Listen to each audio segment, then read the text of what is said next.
ने अवसर एक दिव्य पहल परम वंदनीय जिन धर्म प्रभाविका आर्य का रत्न 105 श्री सृष्टि भूषण माता जी द्वारा विगत कई वर्षों से महावीर जी, सोनागिर जी, सम्मेश शिखर जी जैसे संपूर्ण भारत के अतिशय क्षेत्र, सिद्ध क्षेत्रों एवं दिल्ली, भोपाल जैसे अनेक महानगरों में चतुर्विद संघ की सेवा हेतु अनेक कार्य किए जा रहे हैं। साधु संतों के आहार, विहार, संयम उपकरण, शास्त्र, औषधि आदि की व्यवस्थाओं के साथ ही पूज्य गुरुमा की पावन प्रेरणा एवं मार्गदर्शन में सफलता पूर्वक संचालित हो रहे हैं जन सेवा एवं जीव दया के भी अनेक प्रकल्प। नोट: पूज्य गुरुमा के आशीर्वाद से ही सोनागिर जी में नवीन जिनालय का निर्माण कार्य प्रगति पर है, तो आप भी मात्र 11,000 रूपए की राशि देकर वार्षिक आहार व्यवस्था एवं 1,11,000 या इससे अधिक की राशि देकर संरक्षक आदि पद प्राप्त कर सकते हैं। इस नेक कार्य से जुड़कर आप भी विभिन्न योजनाओं के माध्यम से मानवता की सेवा का हिस्सा बन सकते हैं। विद्यालय विकास निधि 21,000 रूपए, एक बच्चे की पूर्ण शिक्षा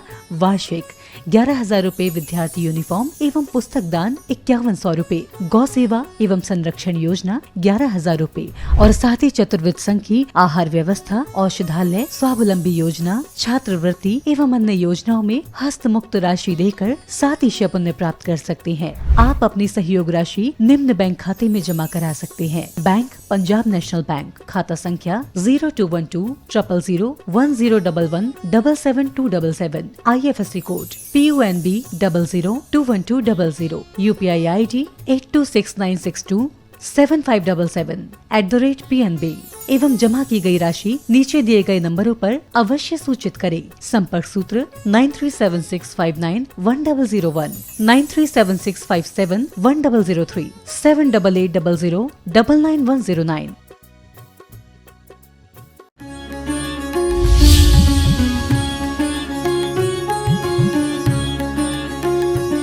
जिन घर के माही कछु न बनो, तिन बन के माही कहाँ करियो। आदमी जिंदगी भर बहुत योजनाएं बनाता है, जिंदगी भर धन जोड़ता गए, पद जोड़ता है, यश जोड़ता गए, परिवार जोड़ता गए, मकान बनाता गए और सब छोड़कर चला जाता है। जो जोड़ता है उसके काम नहीं आता, आखिरी में यहीं रह जाता है। यहाँ तक कि बीमा भी करोगे वो तुम्हें थोड़ी मिलेगा, तुम्हारे बाद वाले मौज उड़ाएंगे, तुम नरकों में ना जाने कहाँ सड़ोगे। लेकिन नरक ना भी सड़े आदमी तो रागी आदमी सिर्फ यहाँ नरक भोगता है। धन कमाने की मेहनत करता है, परिवार को पढ़ाने लिखाने की, बच्चों को बड़ा करने की, शादी करने की सब मेहनत करता है। क्योंकि लोग कहते हैं खाने का चक्कर, कमाने का चक्कर, बच्चों को पढ़ाने का चक्कर, बीवी का चक्कर और शादी का चक्कर, बच्चों को सेट करने का चक्कर, मकान का चक्कर, और इतने चक्कर में आदमी हो जाता है घन चक्कर। लेकिन एक वो ही चक्कर है जो प्रभु के चक्कर में आ जाओगे तो संसार के चक्कर से छूट जाओगे।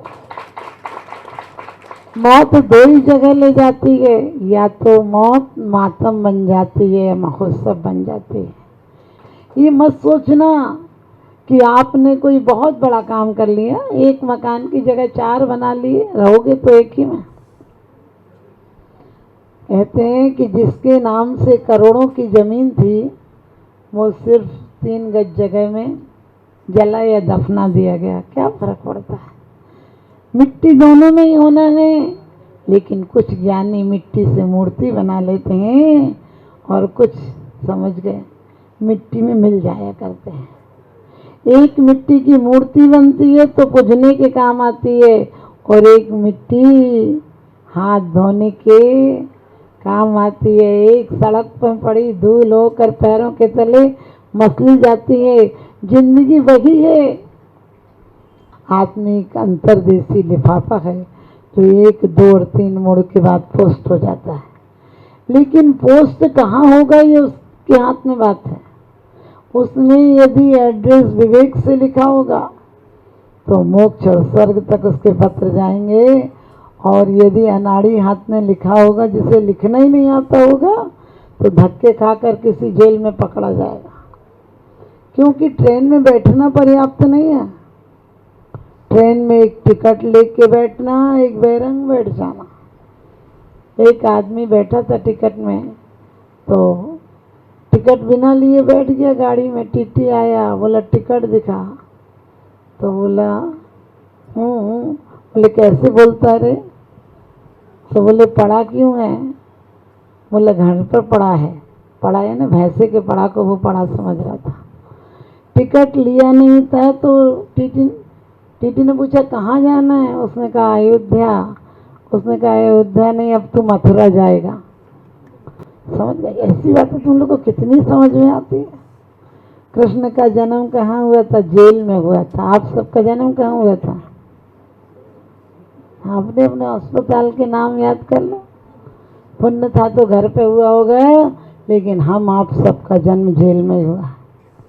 माँ के गर्भ से बड़ी कोई जेल नहीं होती है। 7 परतों की लेयर के नीचे हम और आप पैदा हुए थे। क्योंकि कैदी की तरह पैदा होना कोई बड़ी बात नहीं है। सब दुनिया आती है, राख से आती है, लेकिन त्यागी होकर मर जाना बड़ी बात होती है। कोई खाकर मरा, कोई खिला के मरा, लेकिन जीवन धन्य उसी का है जो प्रभु सन्यास को पाके मरा। ध्यान रखना, शोक सभा मनाई जाती है और एक की श्रद्धांजलि मनाई जाती है। एक अपनी गर्दन को हिलाते हुए जाता है कि गलती करके गया, मेरे जैसा तुम मत करके जाना। जो लेटा हुआ जाता है उसकी गर्दन ऐसे ऐसे हिलती है कि मैं बेकार गया, तुम मेरे जैसी गलती मत करना। और जो बैठ कर जाता है उसकी गर्दन ऐसे ऐसे होती है कि मैं अच्छा काम करके जा रहा हूँ, तुम भी मेरे पीछे पीछे आना। तो रजनीलाल, जो रजनीकांत भाई हैं, आप समझ गए, जिनके लिए आप विधान करने आ जाए हैं, श्रद्धांजलि सभा करने आए हैं, वास्तव में उन्होंने जो काम करने आए थे वो करके गए। आदिनाथ की परंपरा को जी कर गए। क्योंकि हमारे यहाँ 2 परंपरा हैं इस युग में, इस काल में 2 परंपराएं हैं। गृहस्थ भी है और सन्यास भी है, ब्रह्मचर्य भी है और गृहस्थाश्रम भी है। गृहस्थ में ऐसे जियो कि बेटियां दी वो भारत का नाम कर दिया। ऋषभ देव की बेटियों ने जो आज अंक विद्या, लिपि विद्या है, सिर्फ उनकी देन है। क्या सोचा? लोग कहते हैं बेटियों का काम रोटी बनाना है। मैं कहती हूँ बेटियों का काम रोटी बनाना नहीं, बेटियों का काम ज्योति दिखाना है। बेटा से बेटी भली जो कुलवंती होए, नाम कमावे माई बाप को देश बड़ाई होए। जितना देवियों ने आसन हिलाए देवताओं के, इतने पुरुष नहीं हिला पाए। आगम उठाकर देखो, सेठ सुदर्शन या 2-4 चंडाल उंडाल के दृष्टांत आएंगे। बाकी देवियों के कितने चबूतरे मिलते हैं, देवताओं का चबूतरा कम मिलता है। इतनी सतियां हुई हैं, एक भी सत्ता नहीं हुआ। औरतें इतने व्रत आदमियों की उम्र के लिए रखती हैं, आदमी एक भी व्रत नहीं करता कि वो जिंदा रह जाए। वो धर्म पत्नी है, आप धर्म पत्ता नहीं हो। क्योंकि नारियां ही निश्चित ही रजनीकांत जी की माता ने वो संस्कार दिए होंगे कि पूत जने तो ऐसा जन के दाता के सूर, और नहीं तो बेटा यूं भली मती गवावे। कि वास्तव में बेटा तू यदि गृहस्थाश्रम में जाए तो अंतिम लक्ष्य को मत भूलना। अंतिम लक्ष्य समाधि मरण है। जीते जी जो संतों की सेवा करेगा, जो स्वयं का ख्याल रखेगा कि मुझे यहाँ से जाना है, उसका निश्चित समाधि मरण अच्छा। और धन्य हैं जिन्होंने की पहली व्रत भी लिए, क्योंकि आखिरी दिन तक राग नहीं छूट पाता है। लेकिन वेद और पुराण भी कहते हैं कि तुम्हारे 10 बेटे हों, लेकिन 11वां बेटा तुम्हारा पति हो जाए। यानी प्रेम तो बढ़ जाए एक सीमा पर जाकर, लेकिन राग घट जाए। आप लोग क्या पढ़ते हैं छहडाला में भी, निज वनिता विन सकली नारी सो रहे विरक्ता। गृहिणी ग्रस्त धर्म का कहा जाता है, सहधर्मिणी, यानी आपके धर्म में सहकारी हो जाती है। दवाई कब तक खाना? जब तक रोग ठीक नहीं हो। विज्ञान भी कहता है कि 14 से लेकर एक उम्र की सीमा है 48-50 तक वासनाएं प्रबल होती हैं, फिर ढलान पर आ जाती हैं। और भारत का सौभाग्य है कि भारत का आदमी पागल नहीं होता, डिप्रेशन में नहीं आता है यदि धर्म से जुड़ा होता, और यदि कामनाओं से जुड़ा होगा तो वासनाओं में डूबकर निकृष्ट हो जाएगा। कामनाएं एक पड़ाव पर आकर यदि साधना में परिवर्तित हो जाती हैं तो जीवन को उज्जवल कर जाती हैं, और यदि वासनाओं में डूबी रहें तो आप समझ गए जबरदस्ती निकालना पड़ता है, पूरी पंचायत आती है। लोग कहते हैं माता जी हम तो इकट्ठे ही निकलेंगे, अभी टाइम ही नहीं मिलता है, अभी तो मरने का टाइम नहीं मिलता है। हमने की चिंता नहीं करो, मरते के समय कोई काम करने का टाइम नहीं मिलेगा, और अगले बार तो तुम्हें मरने का टाइम भी नहीं मिलेगा। इतने मरण मिलेंगे, इतने मरण मिलेंगे कि एक की सांस में 8-10 बार जन्मो मरो भरो दुख का टाइम नहीं मिलता है, फिर कुछ करने का टाइम नहीं मिलेगा। जो रागी है वो मौत से डरता है, और जो त्यागी है वो मौत की गले में जयमाला डालता है। कौन कहता है कि मौत आएगी तो मर जाऊंगा? कौन कहता है कि मौत आएगी तो मैं मर जाऊंगा? अरे मौत के साथ तो मैं अपने घर जाऊंगा, मौत के साथ तो मैं अपने घर जाऊंगा। लोग कहते हैं कि ऐसा नाम नहीं लो, ऐसा नहीं लो। प्रवचन सार में गुनगुन स्वामी कहते हैं करिस्वामी करिस्वामी करिस्वामी चिंतित मरिस्वामी मरिस्वामी मरिस्वामी विस्मरित। मैं करूँगा करूँगा ऐसा सोचता है, मैं मरूँगा ऐसा क्यों नहीं सोचता है। लोग कहते हैं मर नहीं जाए, मर नहीं जाए। हमने कहा अरे मौत धन मिले, पैसा मिले, पत्नी मिले, परिवार मिले, इज्जत मिले, पद मिले, पता नहीं क्या मिले क्या नहीं मिले, लेकिन मौत सबको मिलती है। और मौत इतनी वफादार है कि एक बार आती है तो फिर अकेला छोड़कर नहीं जाती। जिंदगी से इतनी दिल लगी क्यों? जिंदगी से इतनी दिल लगी क्यों? वो तो एक दिन जाएगी। और मौत से इतनी दहशत क्यों? वो तो एक दिन आएगी। लेकिन बस इतना नहीं सोचना कि डर से बहुत इंतजाम करो। मौत डर को भगा देती है। सन्यासी और संसारी में यही अंतर है। संसारी झूठी तसल्ली देता है। संसारी क्या कहता है कि पापा आप चिंता नहीं करो, जहाँ आपका पसीना गिरेगा वहाँ हम खून गिरा देंगे, जहाँ पर आपकी सांस गिरेगी वहाँ लोगों को फ़ोन लगा देंगे। कहते हैं यहाँ फ़ोन जाने की देर है, सब आने को तैयार हैं, और तुम मरे कि लोग आने को तैयार हैं, और घर पर आए तो चित्ता तैयार है, सिर्फ लिटाने की देर है, और लिटाया तो सब तैयार है, सिर्फ उठाने की देर है, और उठाए तो वहाँ बांस बल्ली तैयार है, सिर्फ ले जाने की देर है। और ये बम्बई शहर है, यहाँ तो ले जाओ सिर्फ बटन चटकाने की देर है। राम नाम सत्य हो जाता है। और कहते हैं कि सब तैयार हैं ले जाने के लिए, और घर लौट कर आए तो फ़ोटो तैयार है, सिर्फ माला चढ़ाने की देर है। और माला भी ज़्यादा दिन नहीं रहेगी, क्योंकि अब तो दीवारें भी मजबूत नहीं हैं। दादा की फ़ोटो टांगो तो दादी की गिर जाती है, और वो भी इतनी इतनी सी जगह कहाँ तक टांगोगे। 2-4 साल बाद तो दिवाली के दिन बहू भी झाड़ू लगाएगी, कहने लगे हटाओ इस धूल को। समझ गए, जीवन में धूल मत लगाना, जीवन को फूल बनाना, जीवन को सूल नहीं अपने अनुकूल बनाना, प्रतिकूल नहीं। प्रतिकूल धाराओं में मत बहना, क्योंकि धारा जीवन की धारा यदि अधोगामी होती है, वासना की तरफ जाती है तो धारा बन जाती है, और अपनी ओर मुड़ जाए तो राधा बन जाती है, शांति धारा बन जाती है। तो आप ध्यान रखना।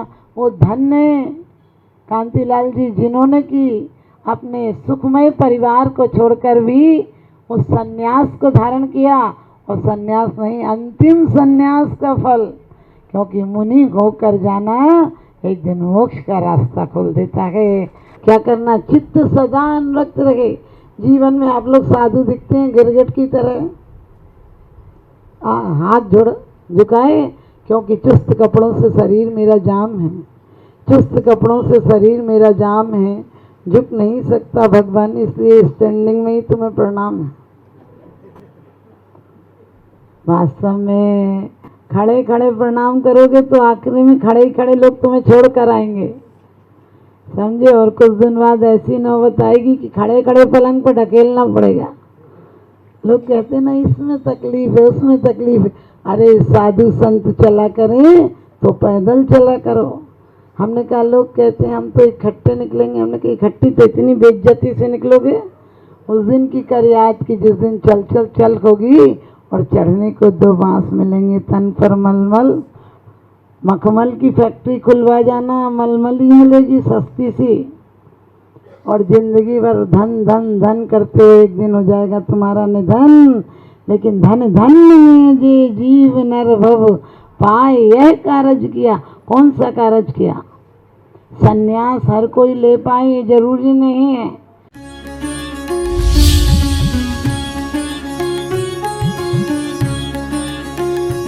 जहाँ करुणा का सागर उमड़ता है वहीं मानवता मुस्कुराती है। परम पूज्य वात्सल्य की प्रतिमूर्ति आर्यका रत्न 105 श्री सृष्टि भूषण माता जी के मंगल आशीर्वाद से समाज की होनहार प्रतिभाओं को जीवन के उत्थान का संबल मिल रहा है। स्याद्वाद बाल संस्कार विद्यालय ललितपुर द्वारा आर्थिक अभावों की बेड़ियों को तोड़कर होनहार बच्चों को निःशुल्क शिक्षा और जीवन जीने की कला सिखाई जा रही है। आपकी एक छोटी सी आहुति किसी बालक के भविष्य का सूर्योदय बन सकती है। इसके साथ ही चोटिल शरीर, गहरे घायल अंग और भूख से कांपती ये बेजुबान जिंदगियां आखिर कब तक सहेंगी ये असहनीय पीड़ा। सृष्टि मंगलम सेवा समिति विभिन्न क्षेत्रों में गौशालाओं के माध्यम से उन गायों की देखभाल कर रही है जिन्हें मदद की सबसे ज्यादा जरूरत है। हमारा हर पल समर्पित है इनके उपचार के लिए, इनके जख्मों पर मरहम लगाने के लिए और उन्हें एक सुरक्षित आश्रय देने के लिए, क्योंकि हर जीवन अनमोल है और करुणा ही हमारी असली पहचान है। सृष्टि मंगलम सेवा समिति, सेवा ही संतोष, करुणा ही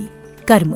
इस नेक कार्य में जुड़कर आप भी विभिन्न योजनाओं के माध्यम से मानवता की सेवा का हिस्सा बन सकते हैं। विद्यालय विकास निधि 21,000 रूपए, एक बच्चे की पूर्ण शिक्षा वार्षिक 11,000 रूपए, विद्यार्थी यूनिफॉर्म एवं पुस्तक दान 5100 रूपए, गौ सेवा एवं संरक्षण योजना 11,000 रूपए, संयोग राशि हेतु बैंक एवं डिजिटल भुगतान विवरण, खाता धारक श्री सृष्टि मंगलम सेवा समिति, बैंक पंजाब नेशनल बैंक, खाता संख्या 0212 000 1011 77277, IFSC code PUNB 0021200, UPI ID 8269625777@PNB। विशेष लाभ समिति को दिया गया दान आयकर अधिनियम की धारा 80 एवं 12A के अंतर्गत कर मुक्त है।